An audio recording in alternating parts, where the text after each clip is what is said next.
Hola, nos volvemos a encontrar nuevamente para poder tratar de evacuar las dudas que les han ido surgiendo.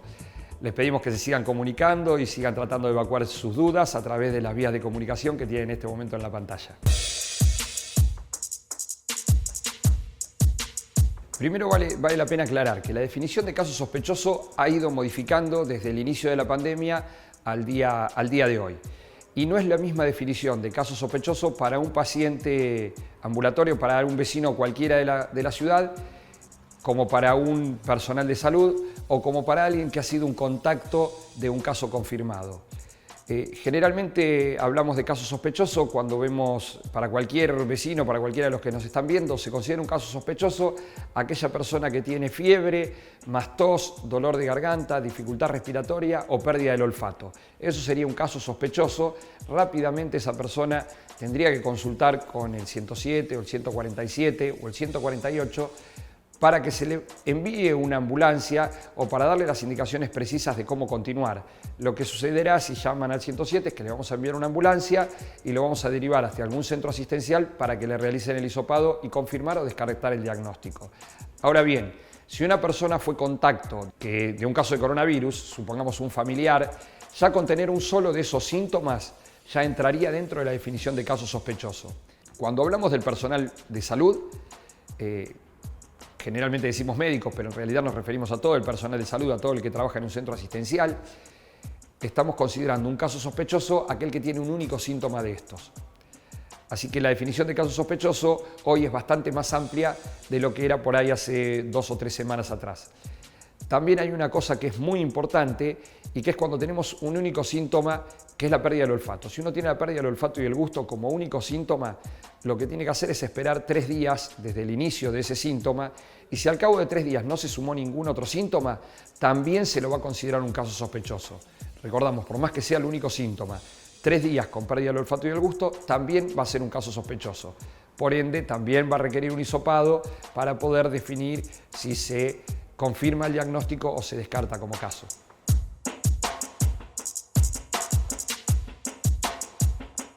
La cantidad de testeos también, de número de testeos que se hacen diarios, también es algo que ha ido cambiando con el correr del tiempo, ¿no? Con la evolución de la pandemia. Por suerte hoy son muchos más centros los que realizan testeos de los que había hacía unos 10, 15 días atrás. Hoy tenemos que el Hospital San Juan de Dios, el Hospital Rossi, la Facultad de Ciencias Exactas, el Instituto Biológico y también que se está incorporando ahora la Facultad de Medicina junto con la Facultad de Veterinaria, están trabajando en conjunto para transformarse también en uno de los nuevos centros del procesamiento de las muestras, ¿no? El número de testeos por ahí es muy variable en la ciudad. Es muy variable ¿por qué? Porque estos centros no trabajan exclusivamente para la ciudad de La Plata, trabajan para toda la región 11, incluso creo que también para la región 9 y alguna otra zona que pueda sumarse. Cuando la demanda de casos sospechosos va aumentando en otros lugares, es razonable que se vaya incrementando el número en estos centros de testeos que tenemos acá en nuestro municipio. Por eso es muy variable el día a día cuántos test de vecinos platenses se hacen en estos centros.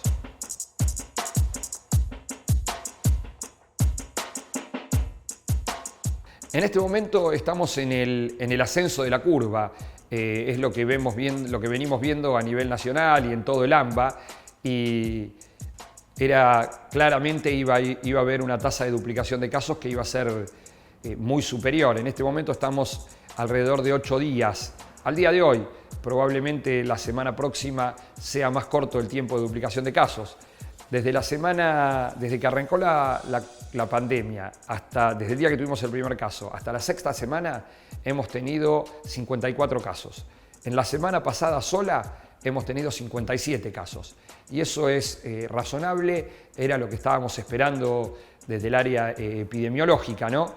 Pero igualmente es muy difícil poder hacer futurología. Si nosotros pensamos en hace 50 o 60 o 70 días atrás y nos planteaban cómo íbamos a estar hoy, seguramente hubiésemos pensado que la cantidad de casos que íbamos a tener era muy superior a la que tenemos. Entonces, la tasa de duplicación de casos, si bien es un indicador epidemiológico muy utilizado, sabemos que es variable en el día a día, sobre todo cuando en lugares como en el nuestro, acá podemos hacer una asociación con lo que hablábamos recién en cuántos testeos se hacen. Bueno, va a depender mucho de la cantidad de testeos que se puedan hacer.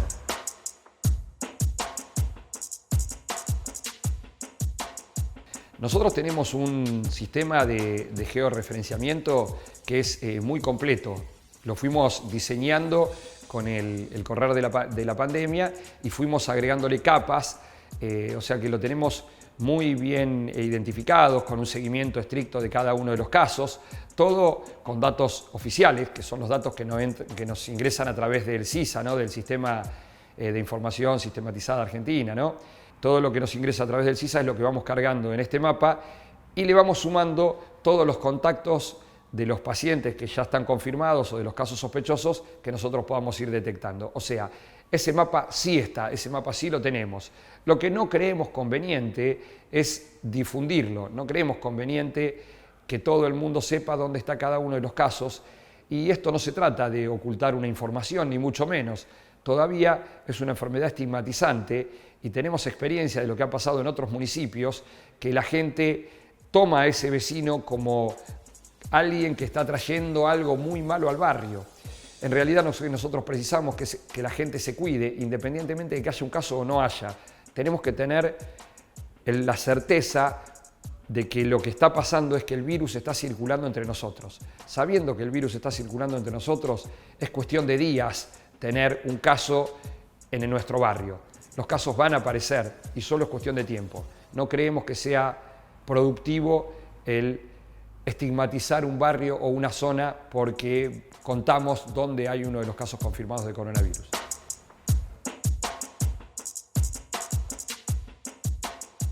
El número de casos claramente va aumentando a medida que haya más gente que se vaya contagiando. Recordemos que el 80% de los casos a nivel mundial, esto es ya dicho en miles de oportunidades, ¿no? El 80% de los casos o más son asintomáticos u oligosintomáticos. Esos pacientes son unos pacientes que generan mucho riesgo epidemiológico. ¿Por qué? Porque ese paciente que tiene poquitos síntomas no va a acudir a la consulta y probablemente no se aísle como corresponde y va a estar contagiando a otros. Eso hace que el número de casos vaya teniendo un crecimiento que es exponencial. El mayor riesgo de contagio no lo tenemos con el paciente que es muy sintomático, porque aquel paciente que está con fiebre y con tos solo se va a aislar o lo vamos a encontrar rápidamente y lo vamos a aislar. Cuando nosotros trabajamos individualmente, decimos un paciente sintomático es menos probable que contagie mucha gente que un paciente oligosintomático, o sea, un paciente con poquitos síntomas. Porque es claro, ¿no? Si uno ve una persona que está tosiendo, que está con fiebre, no se le va a acercar. Ahora, si no tiene síntomas, probablemente se acerque. Ese es el punto crucial por el cual creemos que los casos van aumentando en forma exponencial.